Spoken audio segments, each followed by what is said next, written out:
Good morning, everyone, and welcome to workshop number 6. This is the final webinar in our series of our financial literacy component for the month of April.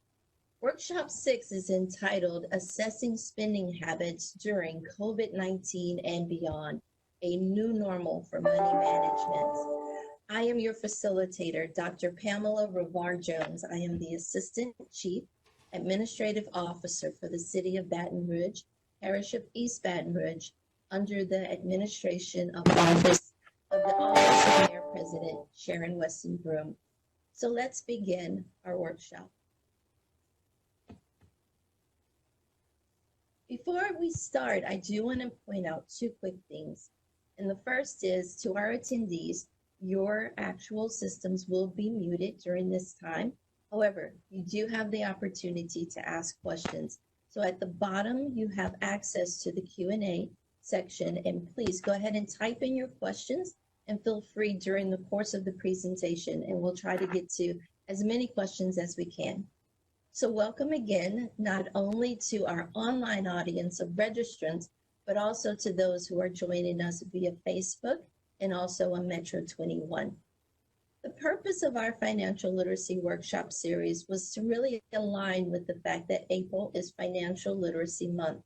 And so the sole purpose was to aid in building awareness about the importance of financial literacy, but also to be able to bring in a group of partners that will help us to discuss the need for effective financial education in light of the rollout of the federal stimulus checks that were received by the public.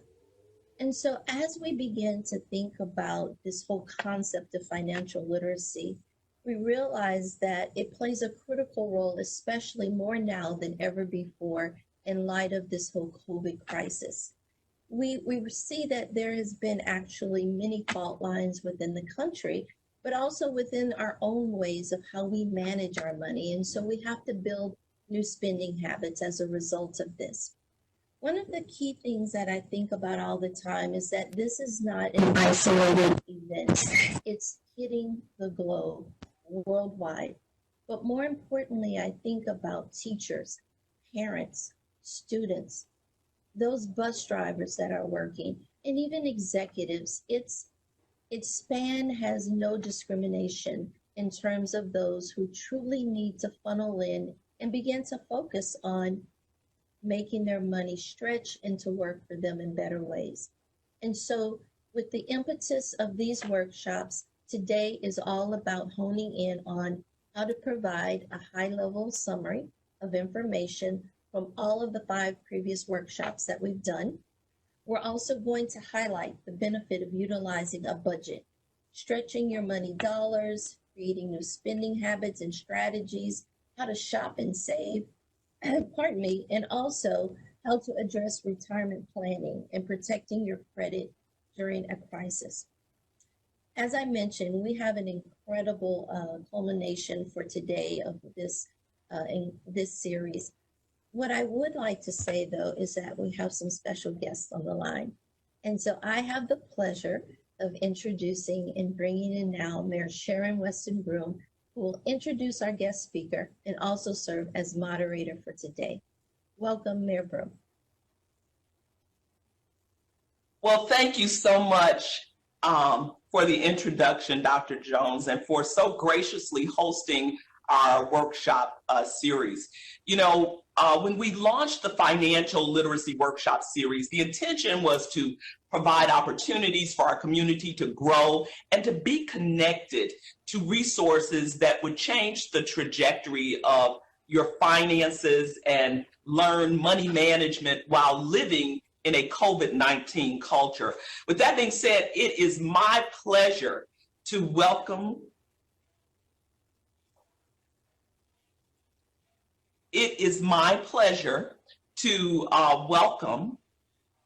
a very, very special guest to the Baton Rouge community by way of the Bahamas. One positive thing to note about living in a COVID-19 culture is the ability to connect to people across the world. And as we prepare to dive into a dialogue that will leave each of you with a wealth of insight, I want to begin by telling you a little bit about our special guest today. Suze Orman is the author of 10 consecutive New York Times bestsellers, a two-time Emmy award-winning television host, and one of the top motivational speakers in the world today, all in addition to being a personal finance expert. She has received an unprecedented 8 Gracie Awards, which recognize the nation's best radio, television, and cable programming by, for, and about women. She was twice named to the Time 100 and ranked among the world's 100 most powerful women by Forbes, and was the host of the Suze Orman Show on CNBC for 13 years, and a contributing editor to O, the Oprah magazine, for 16 years. Suze is known to mix essential financial advice with a frank discussion of the many emotional issues, such as fear, shame, and anger, that stand in the way of achieving our financial goals. We already had a preliminary conversation that really fired me up. And so, Suze, I'm so delighted to have the best in the world joining us today, and I know your guidance will be beneficial to our community, especially during the coronavirus pandemic. Thank you, Mayor. It's my honor to be here. So let's start this. Tell me what you want to know. Well, Suze, according to the Department of Labor, Louisiana had an unemployment rate of 6.9% in March 2020, which was up from 5.2% in February of 2020. And of course, many of our community members are receiving income tax returns, a stimulus payment, and now unemployment checks that may be higher than the wages from their previous jobs. So it's critical to note, however, that this is a temporary situation, right? After 26 weeks, many of us should expect our incomes to change. So what advice can you share about adjusting spending habits now in ways that will have a big impact down the road? Yeah, the truth of the matter is we shouldn't have had to go through a crisis like this for us to adjust our spending habits. The truth of the matter is we should have adjusted our spending habits years ago, so that our main priority in our life was to have at least an 8-month emergency fund, was to be totally out of credit card debt, was to really live below our means, but within our needs. But Mayor, that's not how we were living. Everything was so great. Everybody was feeling good. Unemployment was relatively okay. The stock market was going up. And so people continued to spend and spend and spend versus save and save and save. So today we are faced with people who are really totally flipped out because they don't have any money. They have all these things. They have new cars. They have houses that possibly they can't afford anymore, but they don't have money. So what I'm asking people to do is not just adjust your spending habits right now. Right now, commit to yourself that you are going to change your lives forever, that you are never going to be caught again in a situation where if something happens like this, and it will happen again, it happened in 2008, another crisis, but crises will always happen. But you never want to be caught in a situation like this again, where you have to count on a stimulus check, unemployment, the food lines, whatever it is, just for you to get by. So if you could start from that premise and understand that every penny that you make now and in the future, your number one goal of that money should be security. Because what is the goal of money? The goal of money is for you to be secure. Does your car make you feel secure? Does your home make you feel secure? Do your clothes and your jewelry and all that stuff make you feel secure? No. Money will make you feel secure because that is the goal of money. So right now we find ourselves in a situation where you have a stimulus check coming in. What should you do with that stimulus check? What should you do with your unemployment? Should you take unemployment versus a job now that may pay you less than unemployment? So here's the thing. Mayor, I can just go and give you a talk right now, or you can ask me questions, but since this is your show, girlfriend, you tell me it is what you want me to do. Okay. Well, that was some very wise counsel that you shared with our audience. And it's, of course, for me too. Some people think, Susie, just because you're the leader that you got everything intact. But that was some wise counsel, certainly for me to adhere to, and certainly for our audience, because I have heard a number of people say that because of the income, albeit temporary right now, that they're receiving, that some people are making more than they were on their jobs as a server in a restaurant. And so I would say, what are your thoughts that you can offer to Baton Rougeans, let's just say those that may be concerned about the stock market hit, or they have retirement and they're thinking about, should I go into my retirement fund because I don't have the money to make it through this crisis? Got it. All right. So everybody listen to me very, very closely. Let's just deal with the stock market here for 1 second. It is true that when all of this happened, that the stock market, the indexes, essentially fell 38%. And you were all freaking out, and you were like, I have to sell, I have to get out, I have to get out. However, from that point till right now, do you know that the markets are up about 34%? So what should you be doing now? Listen closely. Money that is in the stock market only belongs in the stock market if you have at least 3, 5, or 10 years or longer till you need that money. So if you have time on your side and you are invested and you're diversified in good mutual funds or exchange traded funds or a variety of stocks, things like that, and you know that they're good quality, just stay put. However, if you are somebody out there and you are older, or you have your child's college fund in, the stock market right now, and they're going to need that money in less than a few months or a year, that is not money that belongs in the stock market. So while the markets now have come back up again, I personally would be getting out of the stock market, listen closely, if you need this money in a year or less.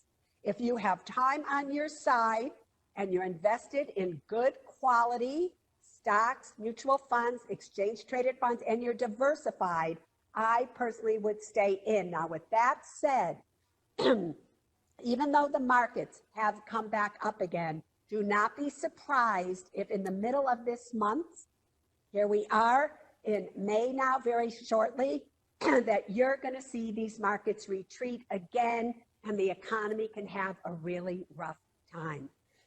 Excuse me. Don't be afraid of that, however. Just know over time, especially by February of next year, I think you will be okay. Next, you have money in a retirement account, and you have been made an offer by the federal government that many of you can take up to $100,000 out of a retirement account to pay your bills, and you have 3 years to pay that money back or to pay the taxes on it. Listen closely to me again. Let's say you don't have any money, and all the money that you have to your name is maybe $5,000 in a retirement account, and you are tempted to take that money out now to pay your bills. The question is, when that money's gone, then what do you have? Probably nothing. Do you know that money in a retirement account is protected against bankruptcy? So if you have a small amount of money in your retirement account and you have no other cash, do not, and I repeat, do not take money out of a retirement account to pay bills to get you by for 1 or 2 months. Then you're still not working, you still have no money, and then you have to claim bankruptcy or something like that. Protect the money in your retirement account under all circumstances. If you have a lot of money in a retirement account and you have cash and you know you're going to have a job and you want to take some out, okay, but not if you don't have any money at all. Next, it's not how much money you are making. It's how much money do you have in a retirement, sorry, it's how much money do you have in an emergency fund. You know, I've learned over the years, the more money you make, the more money you spend. So there are people out there, I'm sure, that are listening right now, Mayor, that have probably, they were making $150,000 a year, but they have a bigger house, they have more cars, they have all these expenses, and the truth is, they don't have a pot to pee in. So it's not how much income you have, it's what have you done with that income. And if you do not have an 8-month emergency fund right here and right now, that is your number one priority. So going back to what should you do with your stimulus check? What should you do with unemployment and things like that?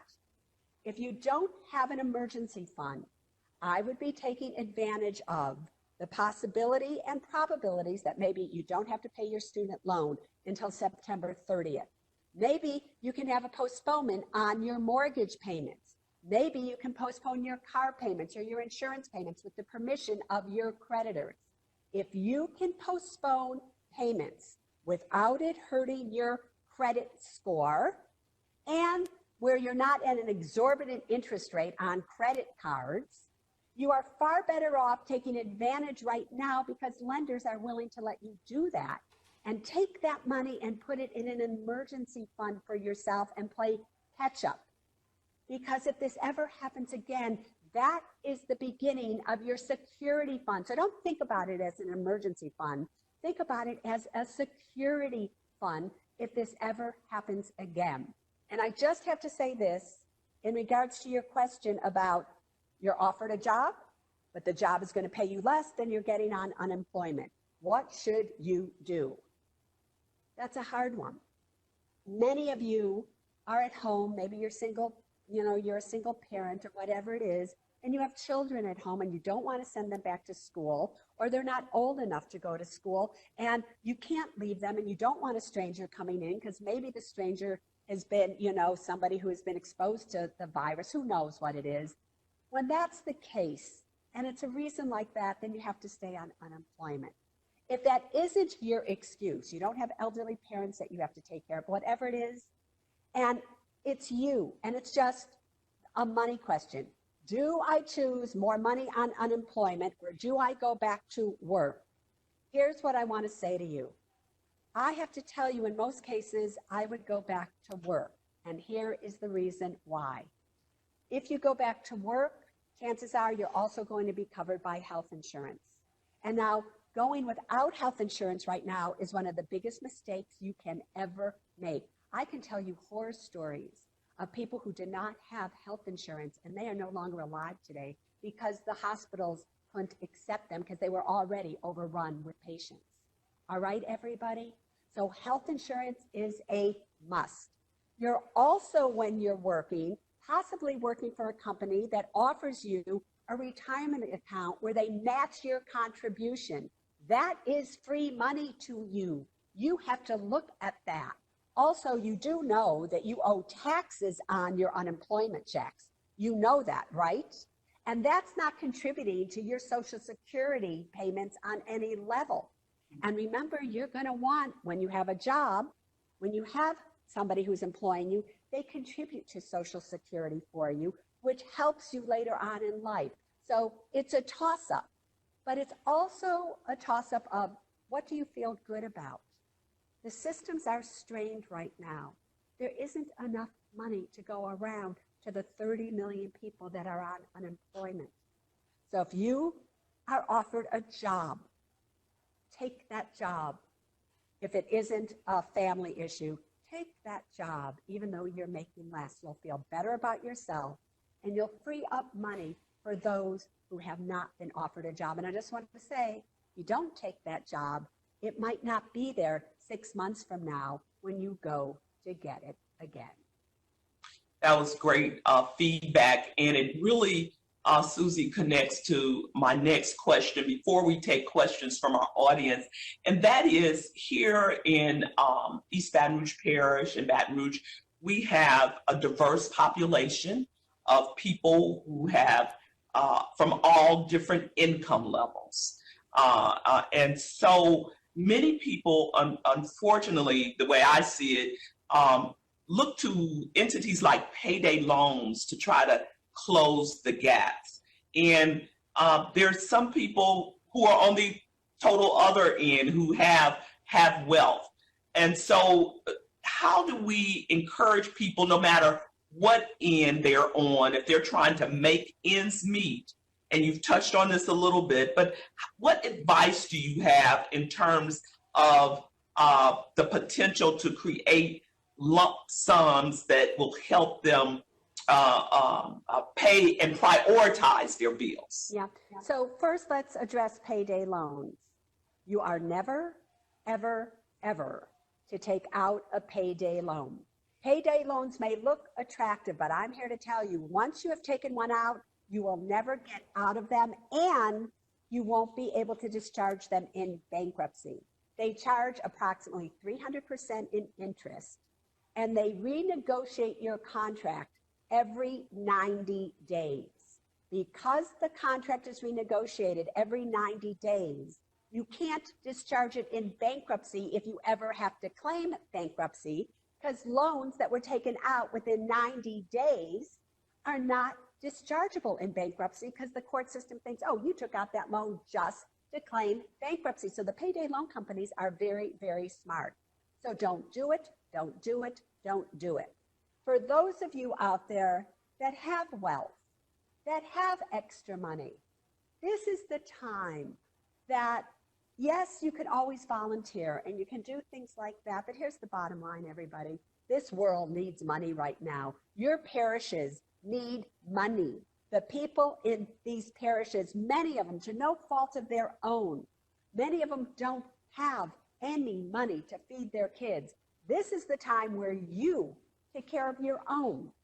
You reach into your pockets and you consult with the mayor's office and you figure out what kind of fund can be created to help people, or you do it on your own. You know people who are suffering. You know people who you love. Reach into your pocket, not as a loan, no, but as a gift. Let money come in through your heart, right, and out through your hands to them. Open your hands, be generous of spirit. When you're generous of spirit and your hands are open, honest to God, we're all given everything that we're meant to have. Don't go through life like this, because then your hands aren't open to receive that which you are meant to have. For those of you that are out there, rather than trying to find a lump sum of money or something to pay your bills, I'm asking you right now to have courage. You know, I was talking to the mayor before this started, and we were talking about how fear is the main internal obstacle to wealth. There's actually three. If you've read my books, you would know this. But that's besides the point, right? Fear, shame, and anger. And all three of those emotions are clicking full steam ahead right now. You're angry that this has happened because it didn't really have to happen, right? You're ashamed that you don't have any money, that you can't feed your kids. You're ashamed of the situation you're in. And fear, which is the main one, you're just afraid. And fear is the exact opposite of security. So how do you conquer fear? There's only one way to conquer fear, and that is through action. So what action do I want you to take? I want you to be courageous right now. I want you to take the stance of a warrior and not turn your back on the battlefield that all of us are on now. It's a global war that we're in, trying to survive with health as well as our wealth. And I want you to look at all your bills, and I want you to divide them from essential bills, non-essential bills. What bills have got to be paid? And then if you haven't yet, I want you to either pick up the phone or go online and contact that lender and ask them from your heart, could you please help me? Now, I understand that you probably will get a no, but here's what I want you to understand. The people that are answering their phones, they're no different than you. They can't pay their bills. They're afraid they're going to get sick. Remember, it's a person talking to another person. So don't be mad at them because you don't know what they've just gone through. Maybe they lost their mother or their child. Have compassion for them as you want them to have for you. They say no to you, say, okay, pick up the phone and call again. Because it's not that person that you're going to get again. You're going to get a bank of people. And trust me, you will find one person, if you keep going back and back and back again, that will say yes to you. Because you have to remember, every no leads you that much closer to a yes. You have to know that, and you have to have faith that everything happens for the best. You have to know that God would never give you anything that you cannot handle, and that you are far stronger than you have any idea. So don't turn your back on this. This is your opportunity for you to see the blessings and how strong you really are, because you have to be strong to get through this. And in Louisiana there, you have gotten through a lot over the years. You have gotten through things that most people have never gone through in their entire lives, and you're still here today. Why are you here today? Not to give up. You are here today to get through it once again. So pick up the phone, send the email. If you're trying to get unemployment and you can't get through, you keep calling and calling and calling until you get through. You are a warrior, and you're not going to turn your back on the battlefield. Do you hear me, Louisiana? We hear you, Susie. We got that. Thank you so much for that encouragement. We're going to take a few questions from our audience. I'm fired up. First, we have Aaron Fulbright. Aaron, thanks for joining us. What is your question for Susie? Thank you, Mayor Broome, and thank you, Susie. I'm ready to go. Back to the emergency funds. What are some ways that you can start building your emergency fund when we are already stretching our funds outside of postponing those payments like our student loans that you just mentioned? What are some other ways to start? Because I wish I did start this way before all of this happened, but what can I do now? So here's what you can do now. You can obviously, when you're not working and if there's not money coming in, it's very difficult to start it right now. But now is not going to be a month from now, or 6 months from now, or 8 months from now, or a year from now. So when the time comes and you have money coming back in, you should kind of keep a journal. And it's like lessons learned. What have you learned? And if I were to ask you, did you take a vacation in the last year? Did you, get gifts for your kids? If you have children, for the holidays, did you buy clothes? Did you do this? Did you do that? And if you look at all of those things right now, would you rather have those things or the money that you spent on those things? So here's how you create money for yourself. Number one, you heard me say it before, you need to live below your means, but within your needs, okay? When everything goes back to how you want it to be. How do you do that? With every purchase that you make, you are to ask the question, is this a want or is this a need? If it's a need, you have to buy it. If it is a want, you don't buy it. What do? You take that money that you were going to spend and you put it into your emergency fund. And here's the best thing that I could tell you. Can you try to get as much pleasure out of saving as you do spending? Because you should want to save money. It shouldn't be like, oh, I can't believe it. I can't go out to lunch. I can't go out to dinner. I can't do this. No, I get to save money. I don't know if you follow me on my Women and Money podcast, and all of you, you really should. I have a podcast called Women and Money and the Men Smart Enough to Listen. And it is fabulous. Like it will tell you everything that you need to know, especially about this time, but to help make you strong, smart, and secure. So you should join that. It's free. The price is right. But it's like, and I tell the stories about how KT, who is my spouse, she gets so excited when she goes into a store and she saved $25. She comes out, she goes, Susie, look at how much money I just saved. And we are very, very wealthy women. And you would want us to be proud of that because you wouldn't want the personal finance expert of the world not to be, would you? Right? So you have to have pride in who you are, not just what you have. And I take more pride in that we still cherish every single penny more than everything that we have around us. Because That's all that matters in the end. Your self-worth has to be more important than your net worth. But when you have self-worth, watch what happens to your net worth. So girlfriend, you better be joining me. I just dropped a new podcast today. You better go to the Women in Money podcast and listen to me. I will. Thank you. Thank you, Erin. Next, we have Laura Ashley Harrison. Laura, what is your question for Suze? Hi, thank you again for allowing us to participate and be a part of this. My question is, usually I do the 50-30-20 rule with saving and everything. And with the pandemic and everything happening, I want to know if while we're in it, does that rule still apply? And then when we go back to our new normal, does it need to change? So here's my question for you. With that rule in place, do you have right here and right now an 8-month emergency fund? No, I don't have 8 months, probably Right. about 3 or 4. All right, not gonna work here, Right. right? So your number one priority is screw the 50-30-20. I don't care about that, right? I care about that. Can you, at this point in time, put as much money, or whenever that time allows you, can you put the money simply in an emergency fund? Obviously, you know, whether it's you're charitably inclined and you tithe or whatever, that's another situation. But after that, your main priority really needs to be your emergency fund, because I can tell you from the millions and millions of people that I've been lucky enough to touch over all these years, because I've been doing this now almost 40 years. The emails that I'm getting saying, Suze, thank God I listened to you. I have an 8-month emergency fund. I'm not afraid now. I can get through this. I can help my family. I can help my whatever.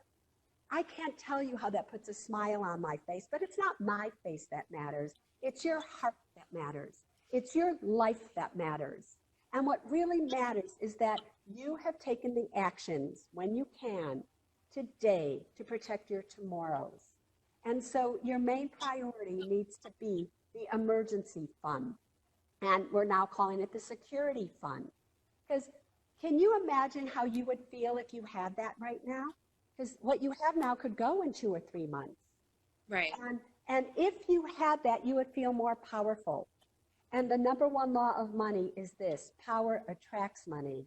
And when you're powerless, it repels it.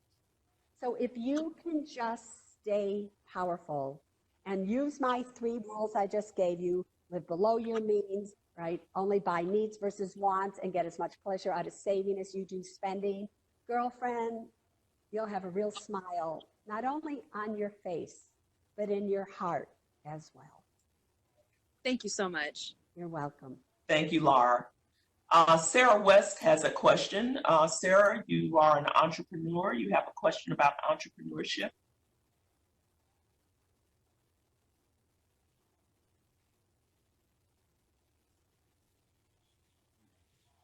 Okay. We've lost her. We lost her. Lost her. We lost her in the She's not here now. I'm not talking to Susie. I decided I'm out of here. I think she's on now.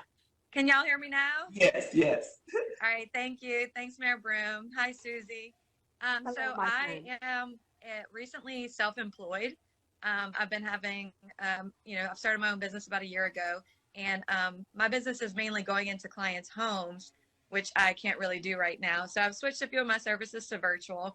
But basically, I just want to know if you have any advice specifically for self-employed people to kind of get a little bit more security right now, and whenever we get to the new normal, of ways to just kind of keep yourself secure, I guess you could say, in case something like this happens again. So when you're doing this, because this is what happens, especially with women who are self-employed, they care more about their clients and servicing them than they do about what they do with the money from servicing those clients. So my question to you is, do you have an 8-month emergency fund? And the answer to that is no, correct?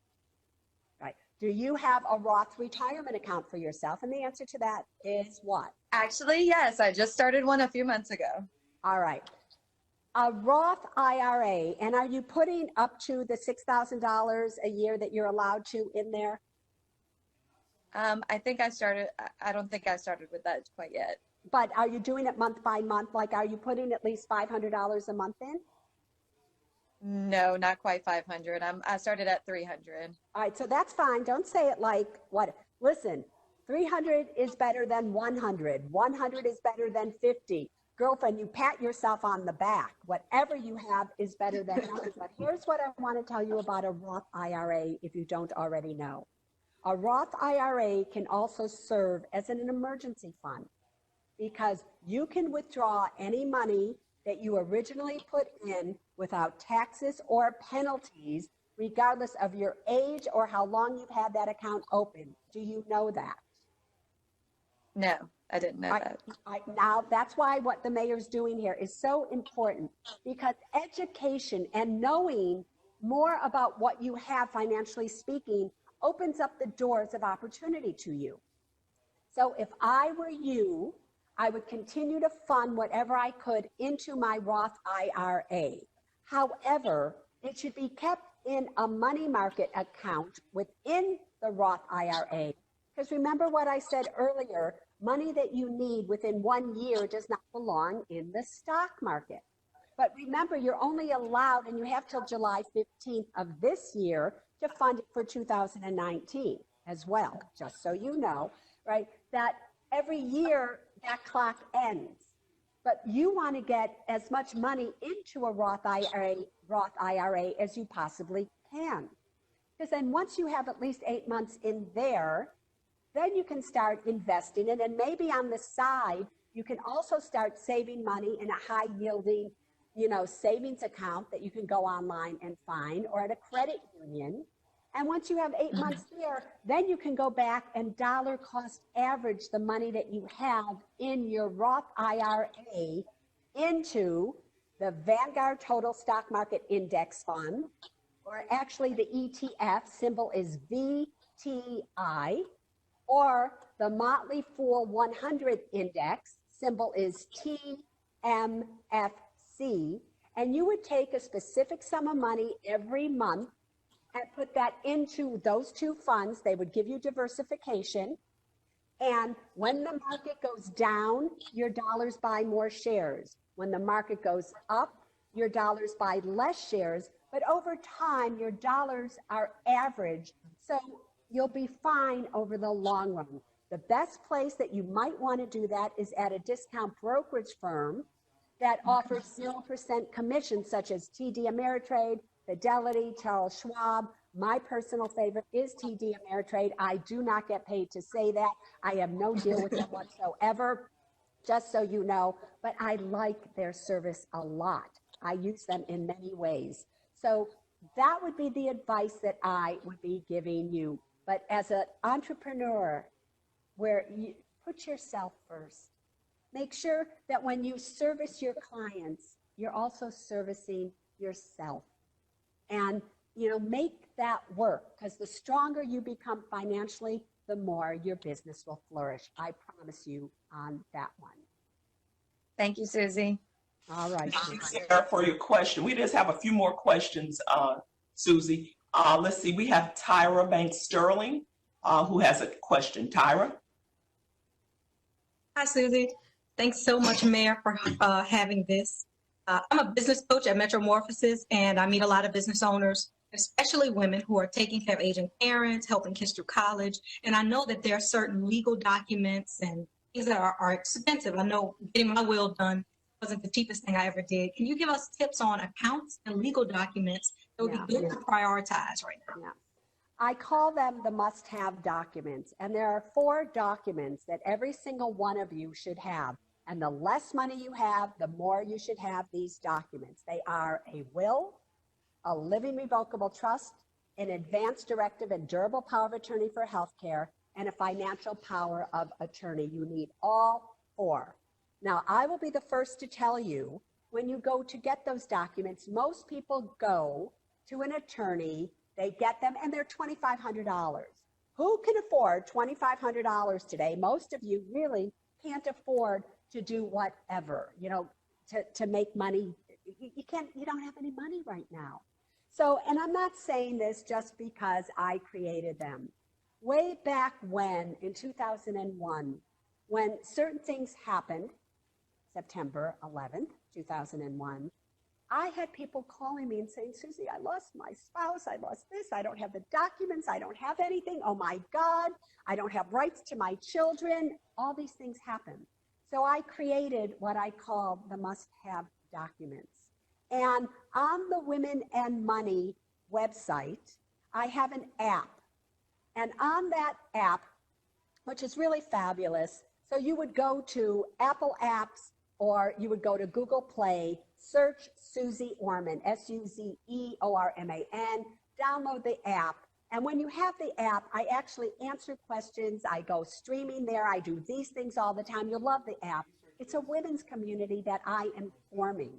And it will be worldwide. And eventually I'll have investment groups and teach you everything that you need to know. And the cost is perfect. It's free. And on their thing, it says must have documents. And if you click there, you'll be able to get documents created by my own trust lawyer. They are my own documents for $69. And we're having an affiliate program that you'll be able to see shortly, where that you can become an affiliate and just refer people to get those documents. For every referral where somebody does it, you'll earn $10. And so I'm trying to find a way for everybody to help the world with the documents that they need, as well as make money for themselves, all at a price that they can afford. And the great thing about these documents is you can share them with all your family members. So it just takes one of you, and then you can do it. I am on HSN at 6 p.m. this Saturday, East Coast time, live, so just that for you. And you'll see me present for the package there that includes these and the books and everything else for $72. So that's probably a better deal, to tell you the truth. But it's there that I will explain to you why you need it, what you need to know, and everything. So just so that you can understand why these documents are absolutely so important. But those are the documents that you must get. If I had more time, I would explain it to you now, but I don't think the mayor would want me to do that. But you know what I'm going to do, Susie? We have 2 more questions, but let me tell you what I'm going to do right now, because you talked about giving, and I like to think I'm a giver. So I am going to invest in 3 individuals' lives, that package that you said for $72 with all that information. If they email me at mayor@brla.gov, mayor@brla.gov, and I have the ability to see what time that email comes in. So the first 3, I'm going to sow that into their lives. And here's the other thing I'd like to sow into their lives, if that's all right, which is, you know, I have a book that came out February 25th called The Ultimate Retirement Guide for 50 Plus, Winning Strategies to Make Your Money Last a Lifetime. It's still on the bestseller list at number 2, the New York Times bestseller list. However, I'm not talking about the book now. I went into the audio studio and I recorded that book, and I went off script, and I gave the talks like I'm giving right now. It's 12 hours and 30 minutes. If you all go to Suze, S-U-Z-E, SuzeOrmanAudio.com, you can download. My gift to all of you is you can download the audio of that book absolutely free. You can stream it for 30 days, and it's in that streaming, that audio, that you can learn about what you need to do, what investments you should make, the conversations you should have with your kid, but all about the must-have documents as well. So all of you, my gift to all of you, go to SuzeOrmanAudio.com, and you can stream it free for 30 days. Fabulous, fabulous, fabulous book. Thank you so much for your generosity, Susie. We got 2 more questions, I think, that came from our chat room. And this kind of goes back to almost what we started out with. You know, people from all income levels received a stimulus check. I believe if they paid their income tax. So what is the best way, regardless if you are low to middle income, middle to elevated income, what should you do with that stimulus check? And I know that's a broad, income base, but what would you advise folks to do with their stimulus checks if they haven't already spent them? So first, let's make sure everybody's getting the stimulus check that should be getting it. And if you have filed your 2018 taxes, so listen closely, and however, in 2019, maybe you made too much money to qualify, $75,000, $150,000 for the full $1,200 stimulus if you're married finally jointly, and $500 per kid that are under 17. Then if you just filed 2018, you'll qualify. If you did file 2018 and 2019 because you didn't make enough money to even file income taxes, so you need this money more than anybody, go to irs.gov and click where it says Get My Payment, and then you can update your records where you give them your bank account or where to send an automated payment, because you should be able to get your stimulus check as well. If you found that you made too much money in 2018 and 2019, but here we are in 2020 and you're not making any money, when you file your tax return for 2020 and you made under the amounts, it will be as a credit on that tax return. So you should all know that. Also, if you go to Get My Payment on irs.gov, it will tell you exactly when you're going to get your payment, when it should come, and everything you need to know. And if you haven't yet given them information to send a direct deposit, you can do that there as well. What should you do with this money? Now, Mayor, you just said something interesting. You said based on your income levels, what should you do with this money? No, that's not how I want you to think about it. It doesn't matter your income level. It matters how much of an emergency fund or a security fund you have. So if you don't have a security fund, you don't have 8 months of emergency or living expenses in an account somewhere, then all of you, regardless of your income, should be holding on to that money as if every penny of it was gold, because we don't know what's going to happen. And I know a lot of you are taking that money and paying off your credit cards with it, and you think that is a smart move. And I'm not sure that's a smart move, because I remember back in 2008 when the credit card companies closed down your credit cards, they decreased your credit limits, and you had no money, and you took all the cash that you had and paid off your credit cards thinking, oh, I'll be smart. If I need to buy something, I'll just use my credit card again. But what if they close you down again? Because I don't personally trust them. If the economy gets bad, remember right now we have a stock market that's looking pretty good, although I don't know how long that will last. The stock market and the economy are two different animals. We have 30 million people in the United States of America that are on unemployment. We probably are going to see a 20 to 25% unemployment rate. Will businesses be able to open up? One business will affect another business that affects another business. So how do we know how that's going to affect foreclosures, real estate? I were you and I was going to buy a piece of real estate, I would wait a few months. I think plenty properties are going to be on the market then.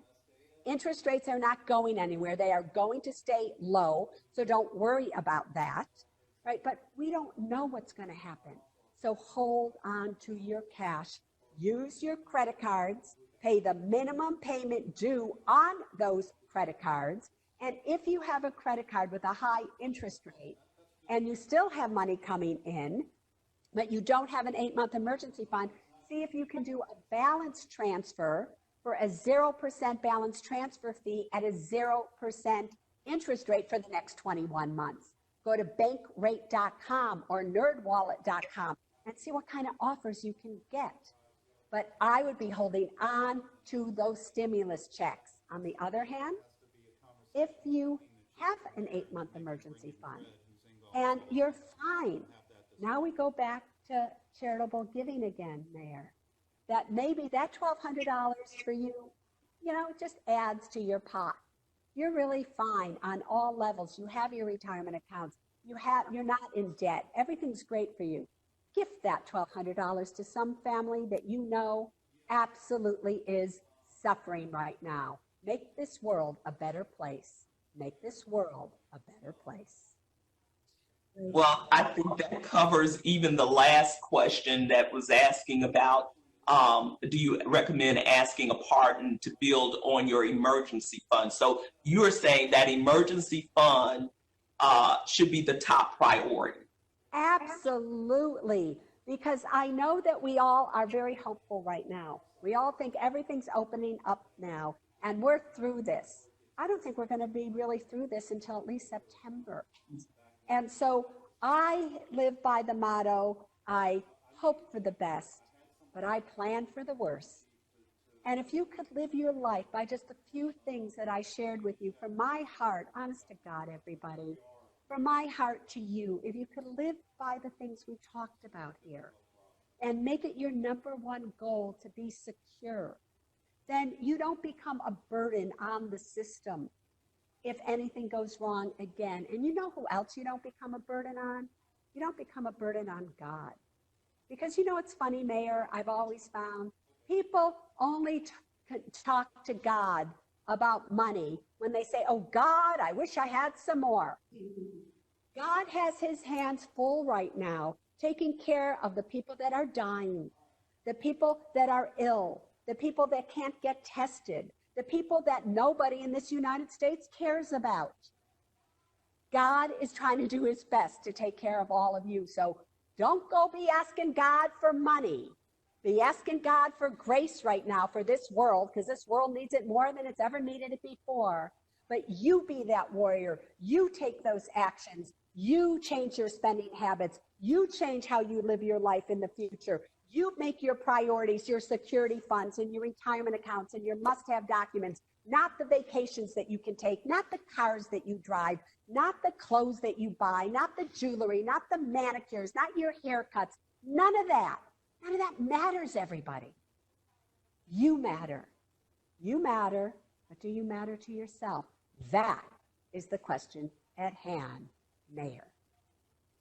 Well, Suze, you have provided us with a wealth of information that we all can use, including the mayor here, to create new money management in a COVID-19 culture. I think what you just shared with us certainly was very impactful. It was powerful, words to live by, and we're just not going to be hearers, but we're going to be doers of the words that you have shared with us today. Any closing comments that you want to add?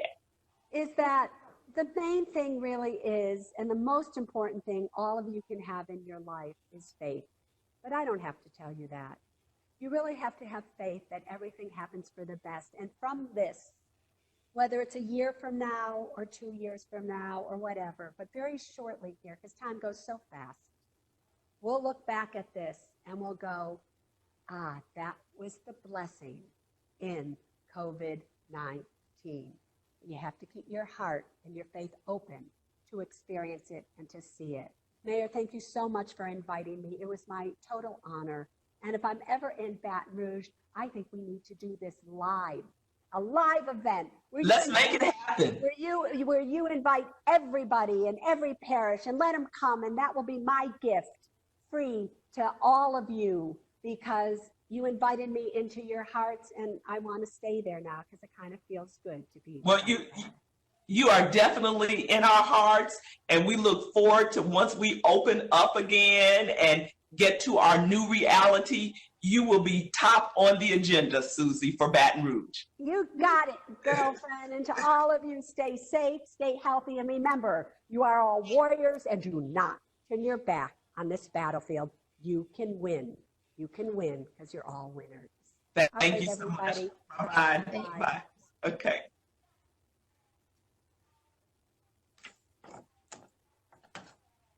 Well, I want to thank everybody for joining us today, and I hope you will join again in the future. I also want to acknowledge all of our partners, Capital Area United Way, Hope Ministries, Junior League of Baton Rouge, Louisiana Jumpstart, the Employee BR program for the contributions that you have made to our discussions on financial preparedness as we close out Financial Awareness Month. Wow, what a way to close out our month. Thank you, and God bless you to everyone who has joined. Now I'm going to pass the torch back to Dr. Jones for the rest of our presentation. Thank you so much, Mayor Broome. We are just delighted to have had Suze in such a rich dialogue between the two of you. Her words were so powerful. I was taking copious notes, as I love to do, but I can't get away from the fact that she kept stressing to us to be warriors. And so there's so much more information that we are going to have in this presentation from our wonderful partners. And so I'd like to go to the next slide and introduce the rest of our partners for this webinar. So our presenting partners representing Louisiana State University, Ms. Valerie Vincent, is with LSU Ag Center and Dr. Renee Castro. We also have Junior League partners with us. Namisha Patel Vasanji, is our Junior League representative. Also, Misty Albrecht with B1 Bank. We have Ashley Tom with New York Life Insurance Company. Louisiana Jumpstart partner, Mr. Lane McDaniel, is with Innovative Analytics. And then, of course, myself representing the Office of the Mayor President, Dr. Pamela Ravar Jones, and I will do a wrap up for us at the end. So to our audience, please stay with us. The information that we have is definitely worth the wait. So let's go into our next slide. So Louisiana State University Ag Center is Valerie Vincent and our presentation. Valerie. Thank you so much. So we want to go ahead and talk about, so Suze had some amazing points for us, and we want to talk about basic budgeting. So the first things that we really need to do are have a budget. So whatever your methods are, whether you use a spreadsheet or a ledger, whatever your method is, make sure that you are calculating your monthly net income and then estimating your monthly expenses and then simply comparing the two. Okay, so that is a budget. It is that simple. So we're talking about your net income. So think of it like you're going fishing and you're pulling in a net. That's what you actually bring home in that net. Okay, so calculate your net income. We're going to compare it to our expenses and then subtract the two. One thing we want to take into account are our periodic expenses. Next slide, please. Our periodic expenses are really important when we're budgeting. So for the COVID crisis, obviously we couldn't plan for this. We didn't know that certain things were going to be happening that we could budget for. However, our periodic expenses are things that are often overlooked when we're planning our budgets, but really need to be taken into account. So those are things like insurance premiums, birthdays. If you have a big barbecue every 4th of July, put that in there as a periodic expense. What you're going to do is add up all of your periodic expenses for the year and divide them by 12. So let's say our periodic expenses were $1,200 for the year. We'll divide that by 12, and then I would know that I would need to budget $100 a month each month to have my periodic expenses covered in my budget. Now, like Suze gave great advice on paying your bills. Decide which bills to pay first. Let's say your income has changed due to the COVID-19 crisis. The most important thing you can do is take your budget, find out how much you can pay on your bills, and start calling those creditors and lenders and asking them, do they have deferments or can they waive your late fees during the COVID crisis or any crisis that's going on? You want to make sure to reach out to them. Some lenders have already reached out to people, letting them know that there were going to be some forbearances and deferment of interest. If they have not reached out to you, just know that that's probably not a program. You have to reach out to them and let them know your circumstances. Let them know what you can do and what you can pay. So one really important thing that we can do, so everything's out of control right now. There's not a lot that's within our control, but one very simple thing that's often overlooked when it comes to budgeting is stretching your food dollar. Now, we used to have, the kids were away, eating lunch at school, various things were going on. Now everyone's home, you're quarantined with your family, whatever your family situation looks like. And now you need to plan for 24/7 for meals for everyone, which probably wasn't the case before the quarantine. So food shopping starts at home. Save money at the grocery store. That's the easiest way to save money. We're seeing that with our takeout bills. People were saying that they were spending almost 50% of their food budget prior to COVID-19 on takeout.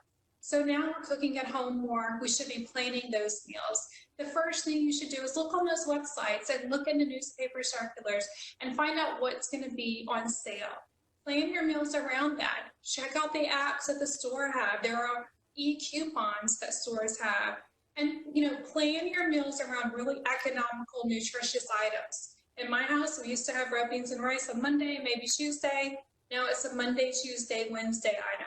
So Monday, we're doing red beans and rice. Tuesday, that leftover rice for lunch gets made into a stir fry. At night, we're making it into a chili. That third day, we're adding some stock and making a bean soup. So suddenly we've got 4 meals out of a $5 item of beans and rice. So make sure to plan the use of your leftovers. Make a shopping list. This is the simplest, easiest thing that you can do right now, especially with the COVID crisis. We shouldn't be going into the stores and lingering and spending a lot of time in there. You should know what you want to buy before you go. So keep your list, and when you run out of staple items, jot it down. Organize your list according to the store layout. Make sure that you're not running back and forth in the store. Spend as little time in there as possible.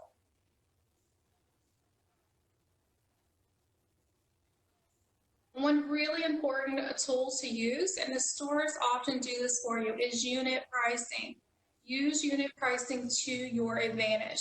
Unit pricing is simply taking, an item and then dividing it out by the number of units or ounces that it actually contains. So we have an example here on the screen. We have a 32-ounce yogurt, and then we have a 6-ounce yogurt. And you can see that if we buy our 32-ounce yogurt, it's significantly cheaper than our 6-ounce yogurt. Now, in calculating the unit price, if you go to the store, how many times do we see these tabs next to each item and its price, but we kind of overlook it? We're in there, we get what we get. Make sure to use unit pricing. Now, the larger item isn't always the cheapest item, but make sure to look for your unit pricing. It's a really great way to save money at the store.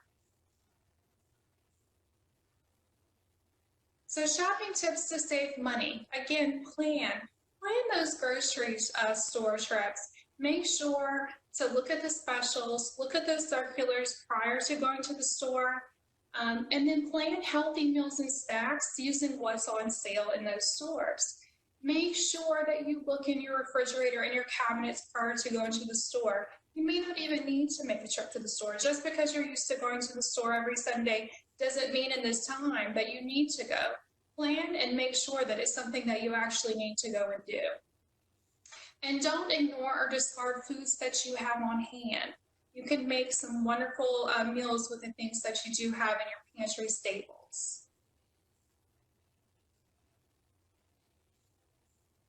Make your list, stick to it, okay? So when you go to the store, we tend to purchase things that we know are our favorite brand.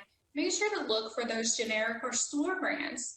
Oftentimes they're a lot cheaper than other brands. Try them.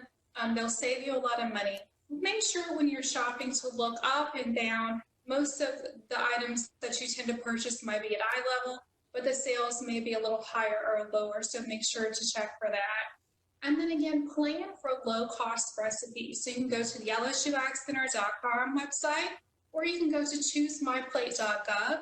They all have wonderful resources and recipes so that you can plan to stretch your family's food dollar.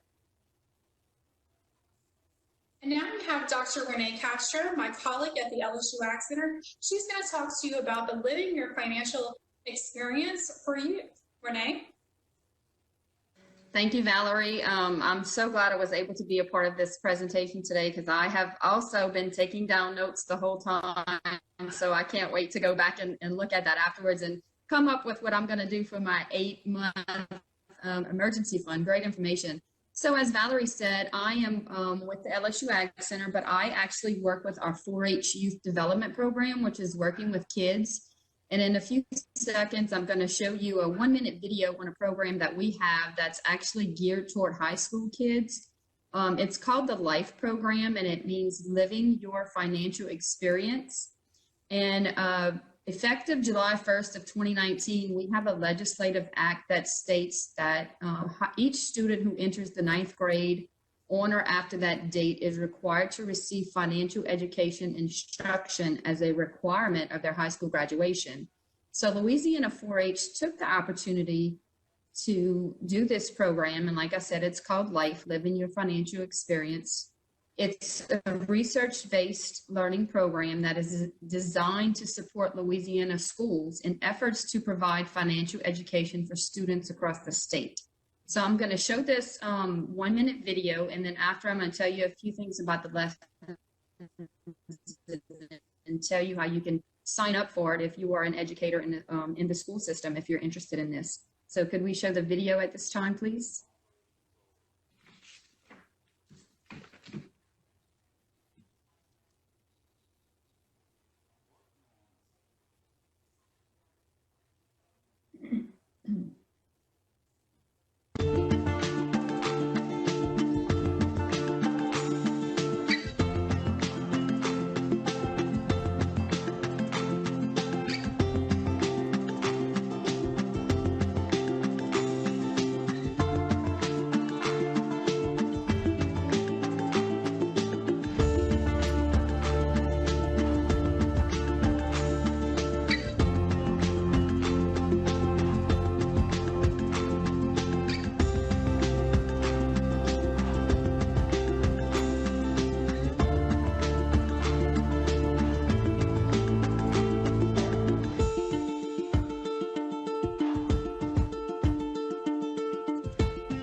Okay, so that was just a little brief video on the actual lessons. Just to go through them again, the lessons that we present to the kids are called En Route to Your Dreams, which is a goal setting lesson.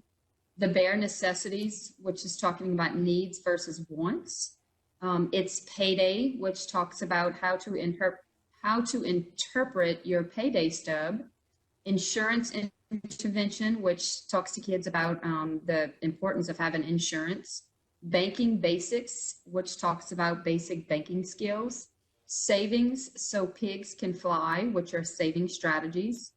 Stacking Your Benjamins, which is a budgeting lesson. And then Hitting That Repay Button, which is a lesson on credit cards. And once the children get finish these lessons, the whole thing ends. The big culminating event that we have is a simulation where the kids actually get a debit card and they get a salary, and with their salary they have to go through different stations and they have to decide what kind of car they're going to drive, what kind of house they're going to live in, what their grocery bill is going to be for the month. So different things like that, how much insurance they're going to have. So it really gives them a lesson on being able to budget their paycheck for the month. And it's very interesting because we do this with high school kids, but I think this would also be, I think some adults could use some lessons in this as well. I mean, I know just from getting to do the simulations with the kids, I know that I learned a lot.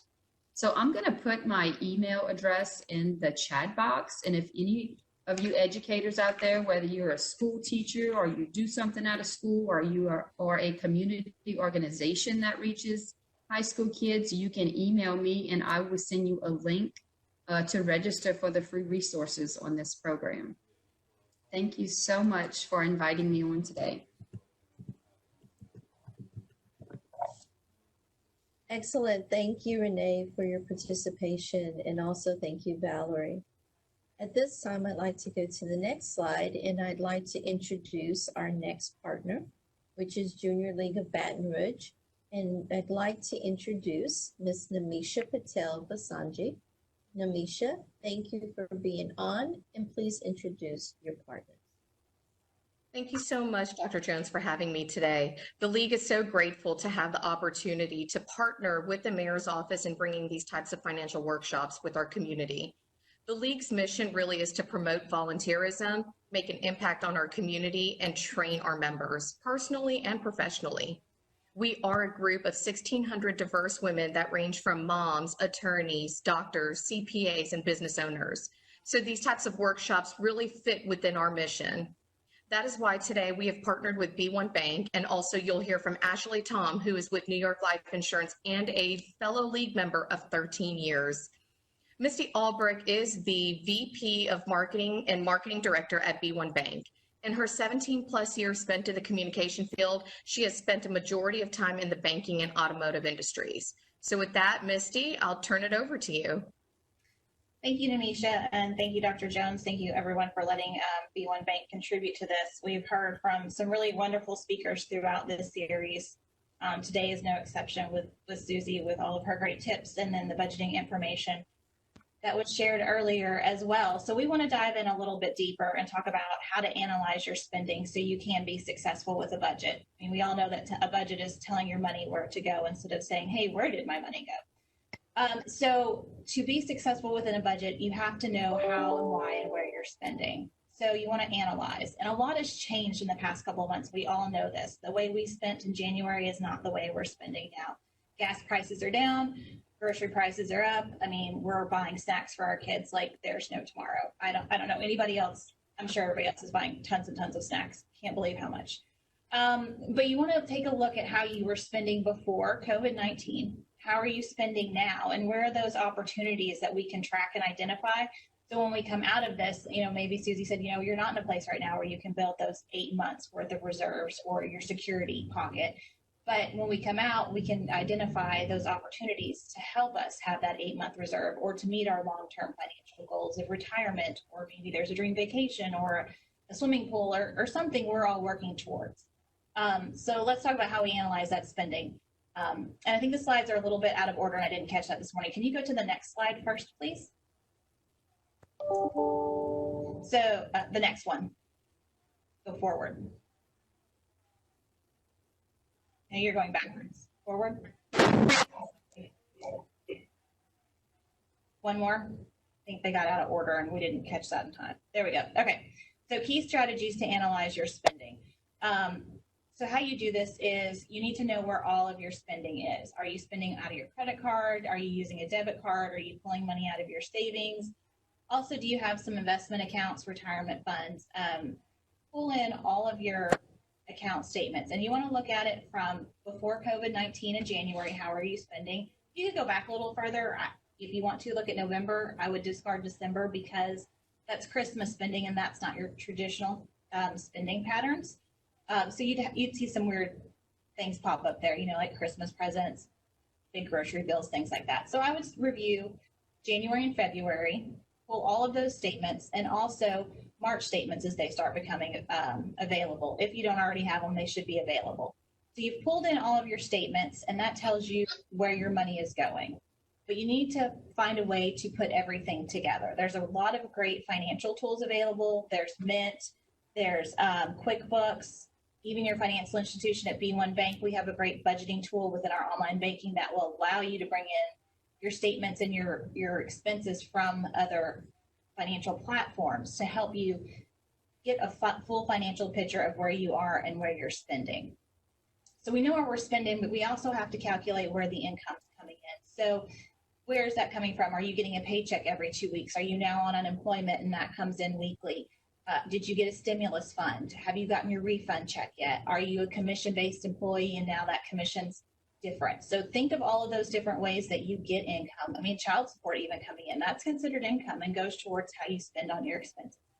Can we back up 2 slides, please? One, there you go. So now that we've got all of our expenses, there's some key questions of what to ask and how to track. So your expenses are, as mentioned before, your fixed expenses, the things we know that occur every month, things that are flexible, and then things that are discretionary in what we spend. But as you're analyzing your expenses, it's really important to ask, yourself 2 questions. When do those expenses occur that are a little bit different? And is there a pattern to our discretionary spending?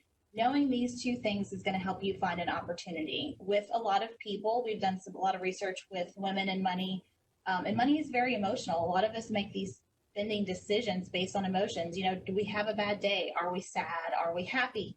Was there a bad day at work? Did I have a fight with my spouse?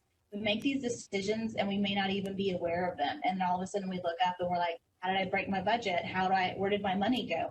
So by analyzing your spending, you are able to look back and say, hey, why did we spend $250 at Target that day? What happened? And it makes you aware of those patterns and those behaviors that you have. So that creates that opportunity. So when you have that bad day, or you've had a stressful day at work, or you're just really happy and you want to go out and celebrate, you can now say, okay, I'm aware of this feeling, but do I need to go shopping?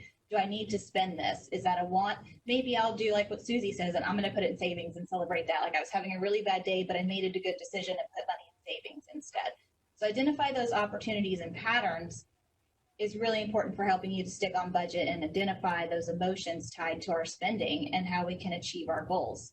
So when we're able to do that and recognize how we spend, we can move towards saving our goals, our 8-month security.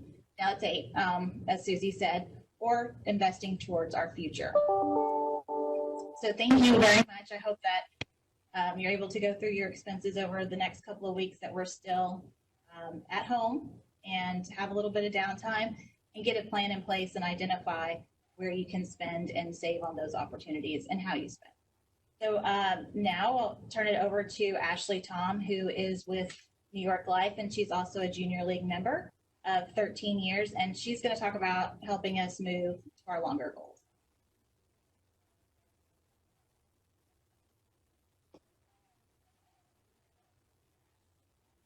Thank you so much, Misty, for that. And thank you, Mayor Broome, for having us. I'm just going to spend a few minutes talking about the importance of flexibility and retirement, and really build on some of the ideas that Susie shared with us. But let's face it, retirement has changed from what our parents experienced. To begin with, people are living longer than ever, so they're spending more time in retirement than they did before. In the midst of this changing landscape, many of us will have to do without the steady, dependable income of a traditional pension. That's because many employers have dropped their pensions altogether or have replaced them with 401k and other defined contribution plans. So where does this leave us? Let me show you. Without the steady income of employment or a pension to take its place, today's retirees will have to make the difficult transition from income producer to income consumer. Can we have the next slide, please?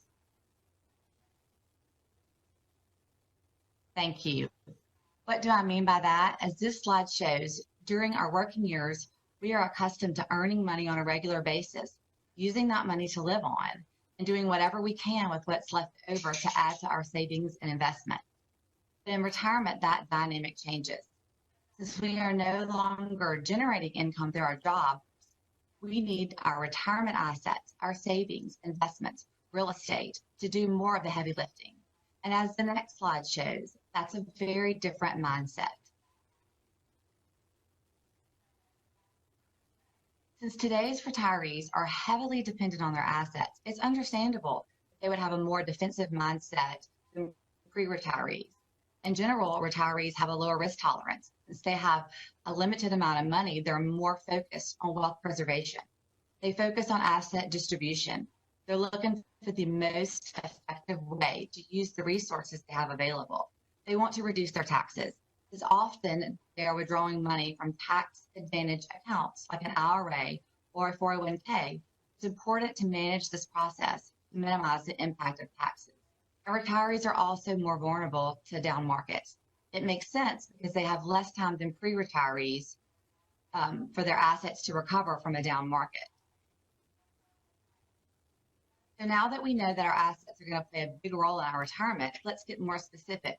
What do we need our money to do for us? While we all have lots of individual goals for our money, for the most part, I can divide them into 4 primary buckets. I like to call them the 4 L's for retirement. lifestyle, liquidity, longevity, and legacy. We want to maximize our spending power to create the desired standard of living that we want.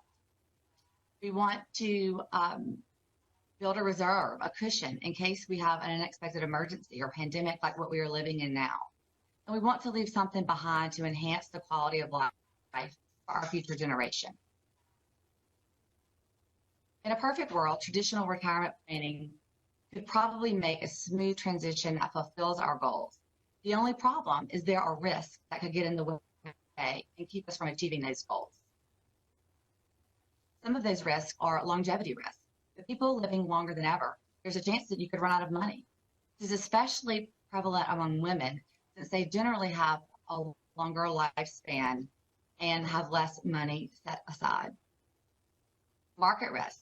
Since retirees are often living off their assets and they are particularly vulnerable to market fluctuations. For example, if you were planning on selling your home and the market tanks, or what if the stock market has a couple of down years or a month like we've had over the past couple of months? Imagine the impact that could have on your lifestyle. Don't forget about inflation or deflation.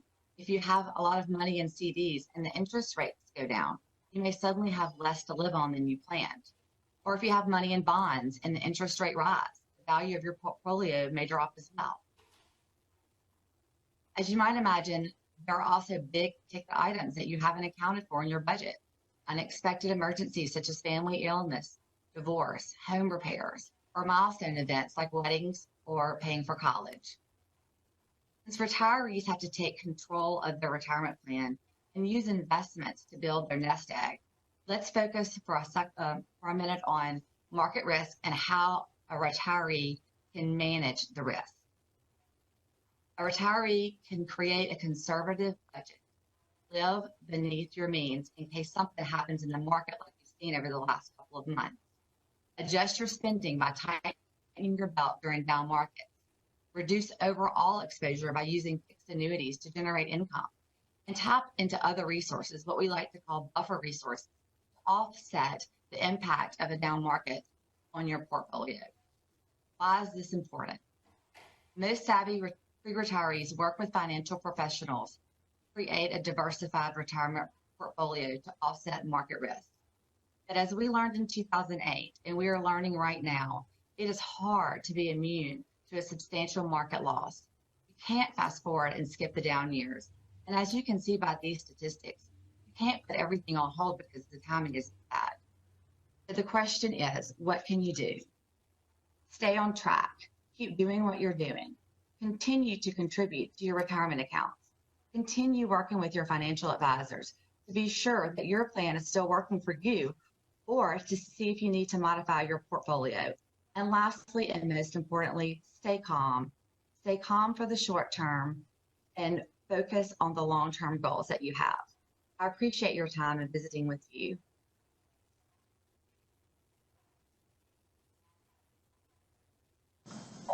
Thank you so much, Ashley, for the information and especially pointing out just some of the key things that individuals need to know in terms of retirement. That was great.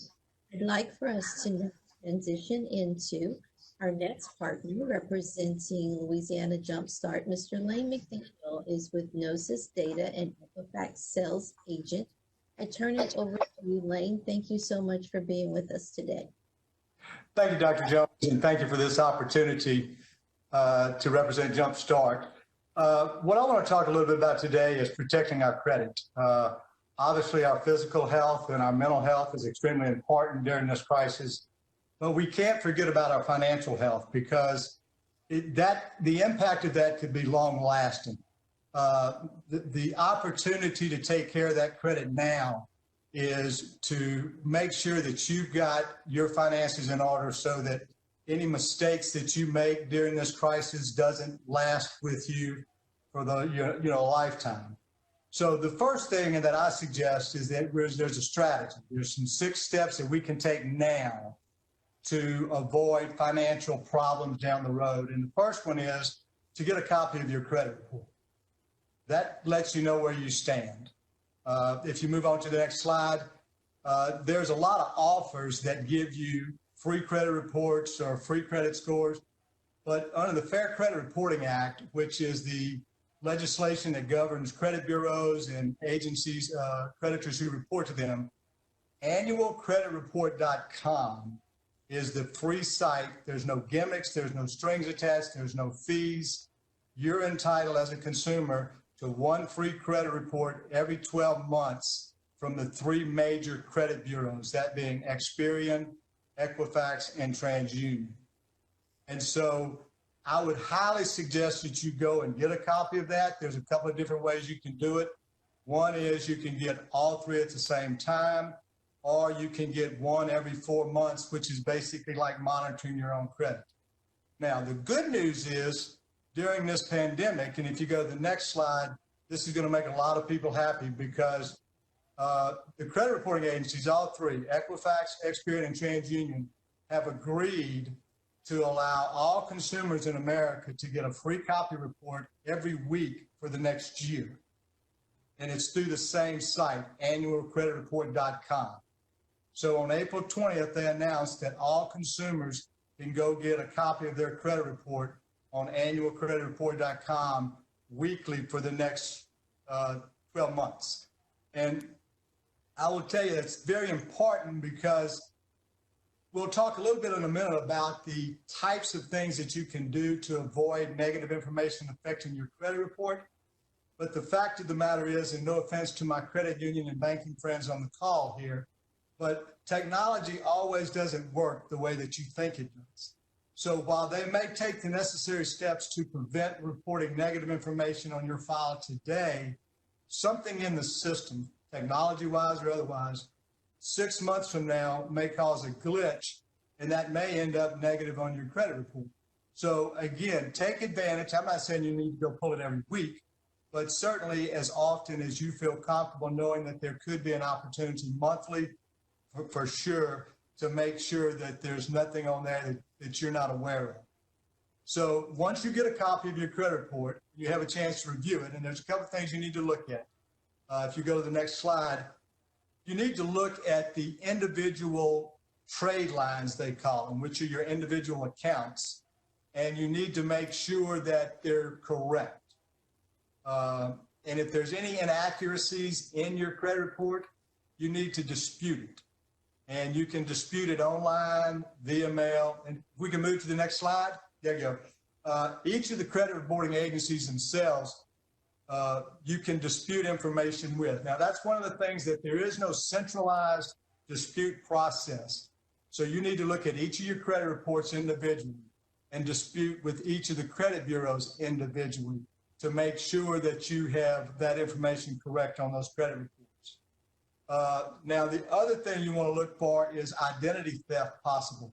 So even in the inquiries, if there is an inquiry made by a company that you're not familiar with, you need to investigate and make sure that someone's not trying to open up credit in your name. Sometimes there's a name you may not recognize on the credit report that's an XYZ financial company. Well, that may be your Home Depot credit card or your Lowe's credit card, but you just need to investigate. Look at the account numbers and make sure the account numbers match. So once you go through this process and you highlight the different things that are good or bad on your credit report, you need to dispute anything that you don't disagree with, anything that you disagree with, right? And so that begins that process of making sure that you maintain a good credit report. A, you get it cleaned up, and B, you maintain it. So once you've gotten these issues resolved, then you need to monitor that credit report even beyond this 1 year period that the credit bureaus are allowing you to pull your credit report free. You need to go once a year and pull that credit report and maintain the currency on it. Now, next thing you need to do is call your creditor, your lender, your service provider, anybody that you're doing business with, whereas you can't, you need to make sure that they understand what your situation is and that you're not able to make payments in full, okay? And so there are a couple of different systems in place. They will allow forbearance extensions, deferment, flexible payment strategies. They can reduce your payment. But understand, in most all of these cases, your interest will continue to accrue, okay? So just because you can defer a payment or just because you can extend your loan, you don't necessarily want to do that because that's going to end up costing you more money. Now, the thing about it is that you also need to understand how that loan is being restructured. At the end of this, if they tell you they'll give you a 3-month deferment, does that mean that at the end of those 3 months, you have to make whole on the amount that's been deferred and then pick up where you left off? Or are these extensions where after those 3 months, you can pick up where you left off and then the 3 months are added to the end of your long term? So again, ask detailed questions, getting in writing, and make sure you know exactly how that loan is being restructured or accommodated. Now, the good news about that is that the CARES Act included a provision to the Fair Credit Reporting Act, whereas if you use a disaster code, it's an AW for those in the business, but if you contact your banker, your credit union, your lender, and tell them that you ask them to put an AW code on your loan because of forbearance or modification of terms or deferment, whatever the case is, they cannot report that note delinquent if it was current at the time you made the request. So don't wait until you can't make the payment. Go ahead and make those accommodations now, because if you're delinquent at the time you make those requests, they will continue to report that as delinquent throughout the life of the loan, okay? So you need to, or the history of that delinquency would be on your credit report for the life of that loan. So what you need to understand is, again, act currently and proactive to get that done. Now, again, backing up one slide, I jumped ahead of myself that time. That was not y'all's fault. That was my fault. I jumped ahead of myself. But make the minimum payment at least, okay? If you're not able to make full payment, make minimum payments. And if you're not able to make minimum payments, contact those creditors like we just talked about. Reason being, okay, negative payment history has 35% to do with your credit score. And I can assure you that one delinquency has a significant impact on your credit score if you have a good credit score. Now, the bad news is that if you have a poor credit score, one delinquency is probably not going to hurt you that much because you already have negative information out there. But if you have a good credit score, you want to maintain that good credit score. You want to make sure that you make at least the minimum payment so that you're not delinquent. Payment on time. Again, we talked, a couple of the other previous speakers talked about this in budgeting standpoint.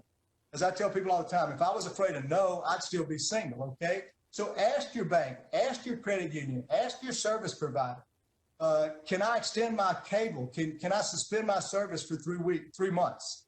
Can I suspend my internet service for 3 months? Can I suspend my Netflix payment for 3 months? The worst thing they can do is tell you no. But somewhere along the lines, you're going to find a combination of people like Susie talked about earlier who understand the situation. So maybe you don't get all of your requests honored, but maybe you get enough requests that you can shuffle your payments around and make minimum payments on everything that you need to make minimum payments on.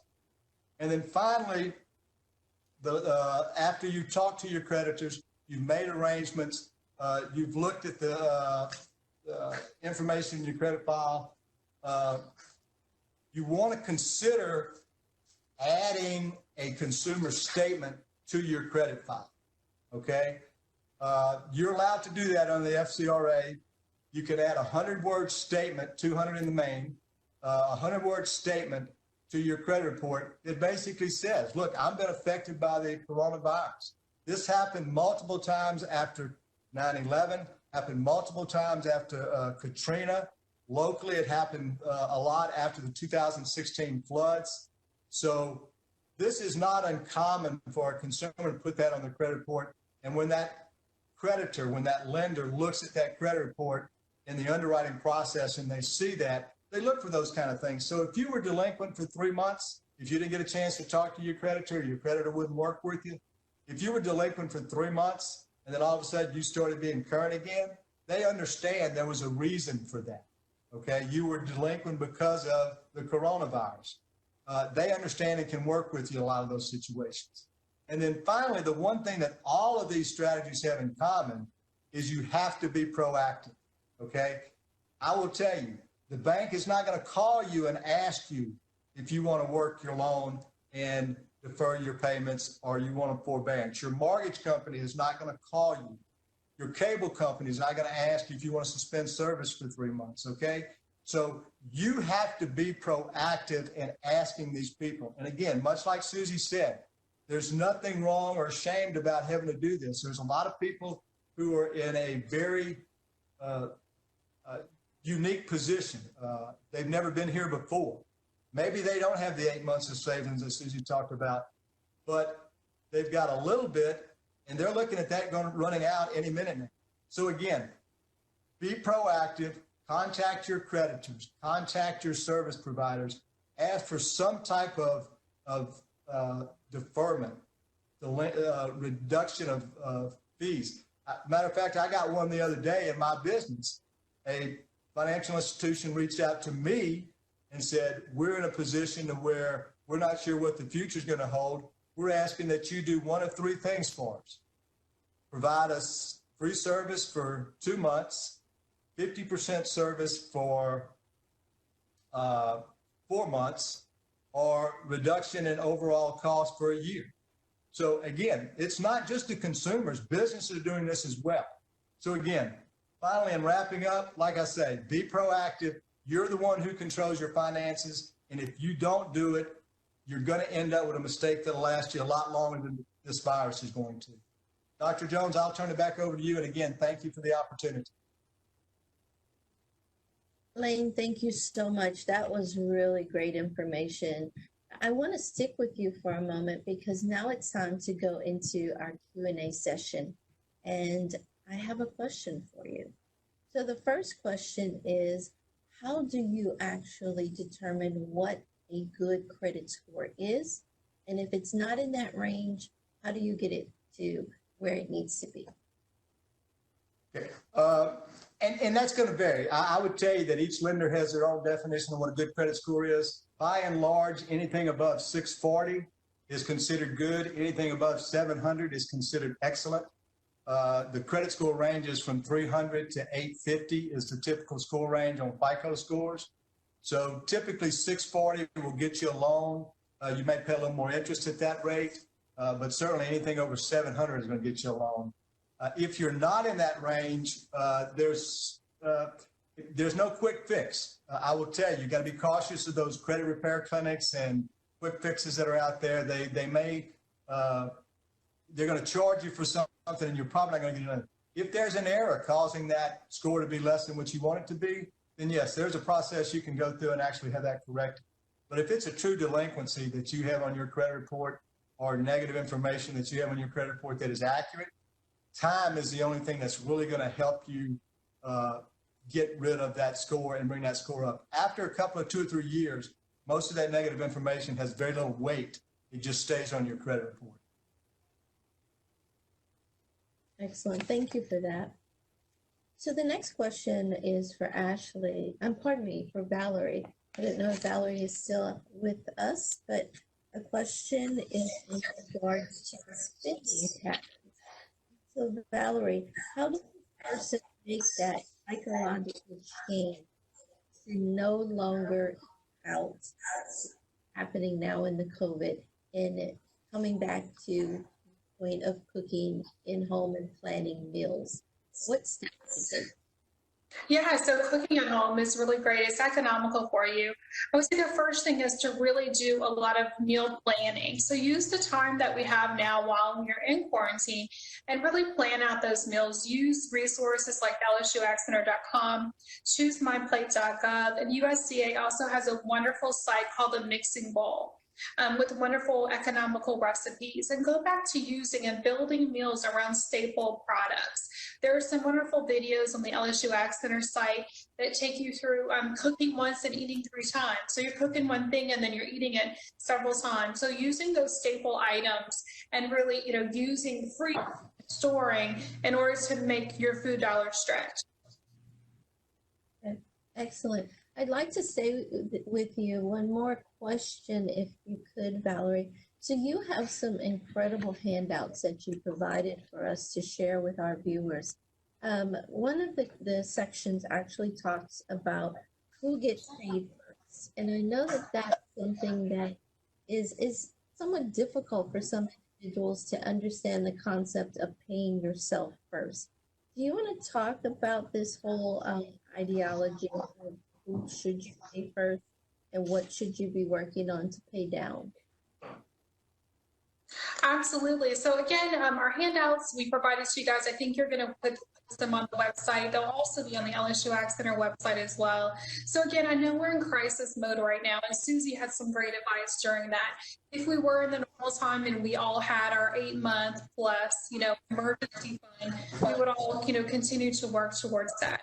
In crisis management mode, and as we know in South Louisiana, we do want to, pay those bills first, decide which bills to pay first, and continue to try to pay ourselves first when we can. Excellent, thank you. So our next question goes to Ashley. And Ashley, you shared rich information in regards to the retirement accounts. The question is, when should a person truly begin thinking about retirement planning? And what's the first steps?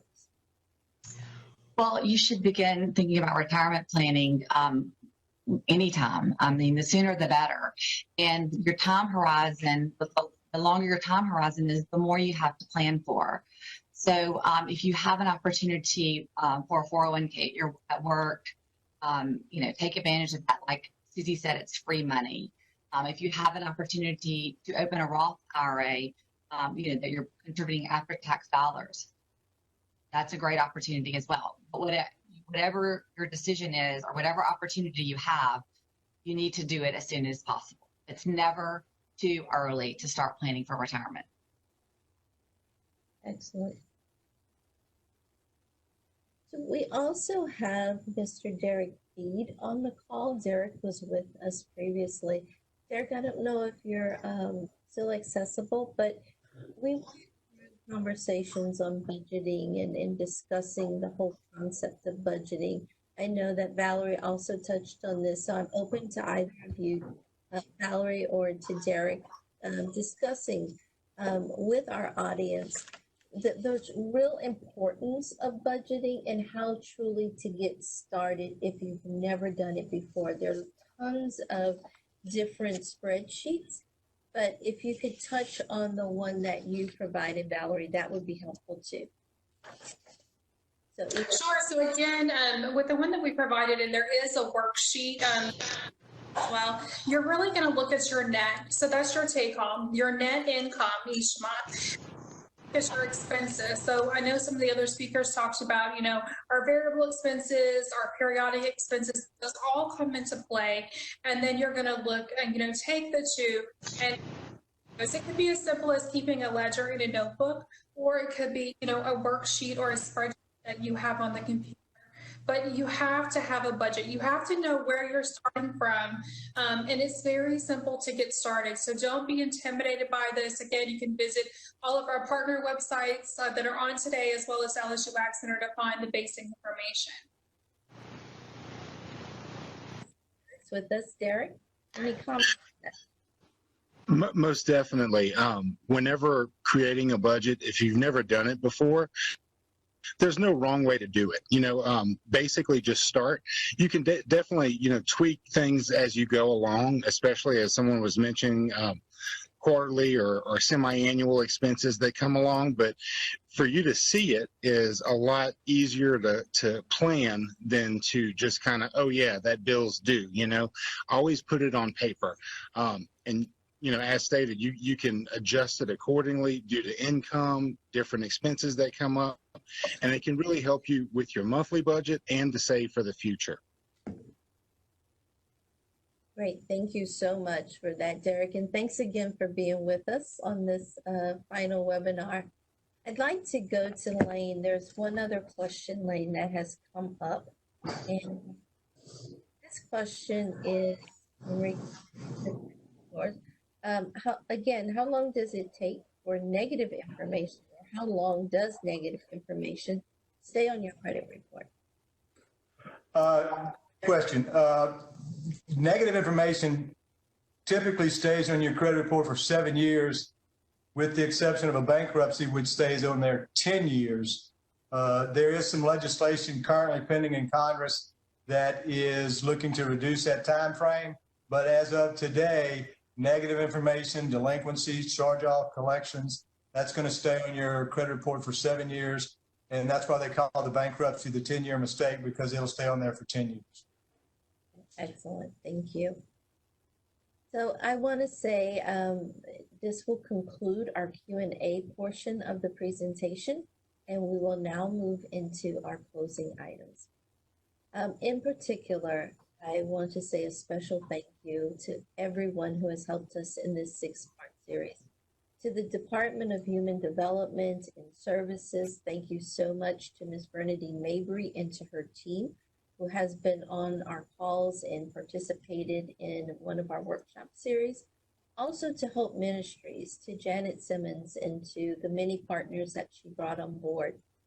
A special thank you to Capital Area United Way, Mr. George Bell, CEO and President of the organization, and to Ms. Dolores Hurst, who helped us tremendously with our partners.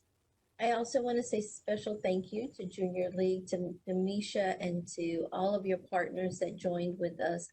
Thank you all for truly putting together rich content and being so patient in executing this for us and being a part of the final workshop.